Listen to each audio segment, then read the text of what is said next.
দেখুন লেয়ারটা অনেকটাই ছেড়ে। নমস্কার বন্ধুরা, চলে এসেছি কুকিং টাইম চ্যানেলে। তা দেখুন বন্ধুরা, আজকে আমি পিঠাই পরোটা বানাবো। জানি না কেমন হবে, তবু ট্রাই করে দেখব। পরোটাটা বানানোর জন্য প্রথমে আমি লবণ দেব,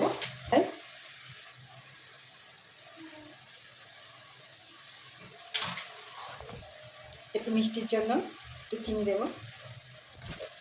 এতে করে পিঠাই পরোটা খেতে আর স্বাদটা বেড়ে যাবে। সাদা তেল দিয়ে দেবো, পারেন নাও পারেন। এটা একটু ভালো করে মাখিয়ে নিতে হবে। বেশ ভালো করে একটু মাখিয়ে নিয়েছি। এই যে দেখুন, এবার অল্প অল্প জল দিয়ে ময়দাটা মাখিয়ে নিতে হবে, বেশি জল দেওয়া যাবে না। ঠিক আছে, এবার আমি একটু সাদা তেল দিয়ে 20 থেকে 25 মিনিট মতো রেখে দেবো ঢাকা দিয়ে। এই যে বন্ধুরা, 20 থেকে 25 মিনিট পরে আমি ঢাকনাটা খুলে নিয়েছি। এদিকে ময়দাটা বেশ সফট হয়ে গেছে, এই যে দেখুন। তো আমি রুটি সাইজে লেচি কেটে নেবো, একটু বড় বড় সাইজের কাটবো।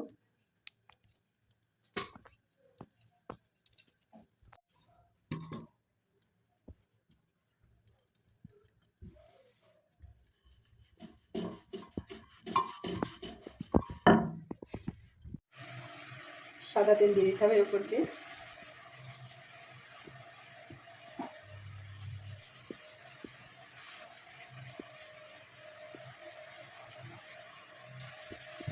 ময়দা ছড়িয়ে দিতে হবে।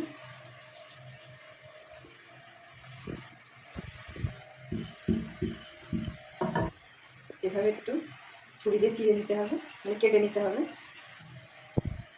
এভাবে একটু রোলের মতো মুড়িয়ে নিতে হবে।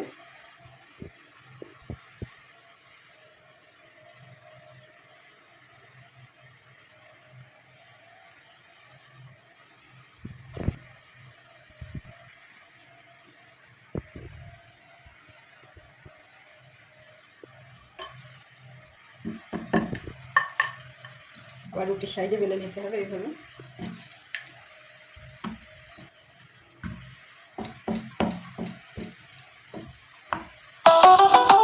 চাটুটা গরম হয়ে গেছে।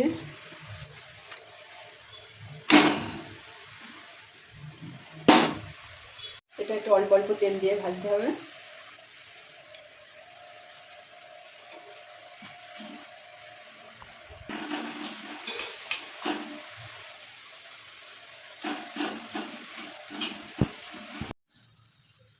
এই যে বন্ধুরা, একটা রুটি হয়ে গেছে, একটু মুচমুচে করে ভাজতে হবে।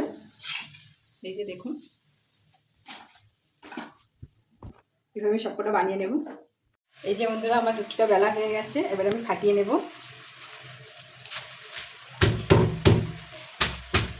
দেখুন বন্ধুরা, একটু প্রচণ্ড, এটা গরম অবস্থাতেই ফাটাতে হবে, নাহলে হবে না। যে দেখুন, লেয়ারটা অনেকটা ছেড়ে দিয়েছে।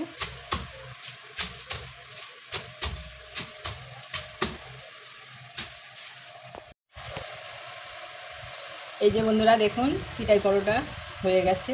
এই যে দেখুন, এই যে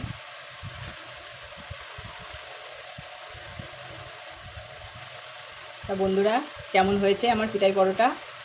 এখানে আলুর তরকারি নিয়েছি, আপনারা চাইলে কষা মাংস দিয়েও খেতে পারেন। তা বন্ধুরা, পিঠাই পরোটা কেমন হয়েছে অবশ্যই কমেন্টে জানাবেন।